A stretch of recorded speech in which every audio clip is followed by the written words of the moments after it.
अपि चेत् सुदुराचारो भजते मामनन्यभाक् साधुरेव स मन्तव्यः सम्यक् व्यवसितो हि सः। क्षिप्रं भवति धर्मात्मा शश्वच्छान्तिं निगच्छति कौन्तेय प्रतिजानीहि न मे भक्तः प्रणश्यति।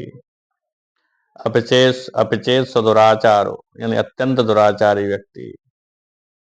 इसमें जानने योग्य बात यह है कि अभी वो दुराचारी है, उसने दुराचार भी छोड़ा नहीं।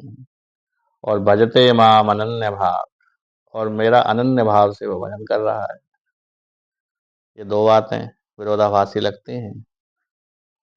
यानी वो दुराचारी है अभी अभी वो सदाचारी बना नहीं, उसने दुराचार छोड़ा नहीं, लेकिन अनन्य भाव से भगवान का भजन कर रहा है।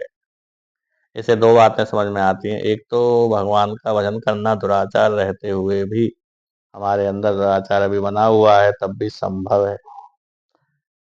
दूसरा, हमें भगवान का भजन करने का दुराचारी होते हुए भी अधिकार है और हम भगवान का भजन कर सकते हैं। लेकिन यहाँ पर एक विशेष बात है, अनन्य भाव, अनन्यता से भजन करना। दुराचारी व्यक्ति के अंदर बात और भजन तो हो सकता है, लेकिन अनन्यता नहीं हो सकती, क्योंकि फिर वो दुराचार शब्द ही नहीं फिट बैठेगा।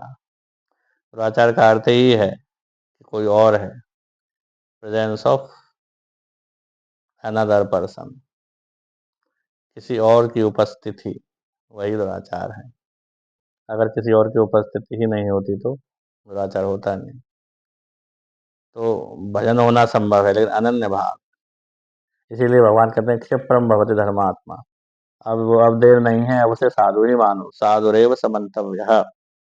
अब उसको साधु ही मानो, क्योंकि उसने अनन्य भाव, वो अनन्य होकर भजन कर रहा है। दूसरी बात है सम्यक व्यवसितो हि सः, उसका जो निश्चय है वो सम्यक है। उसने दृढ़ निश्चय कर लिया है कि मैं भगवान का भजन ही करूंगा। सम्यक निश्चय वाला हो गया है वो, उसका निश्चय पक्का हो गया है। इसीलिए वो अनन्य भाव से अब मेरा भजन कर रहा है। यद्यपि यदि उसका दुराचार बना भी हुआ है तो उसे साधु ही समझो, क्योंकि उसका निश्चय पक्का है। ये एक विशेष बात इस श्लोक में बताई गई है।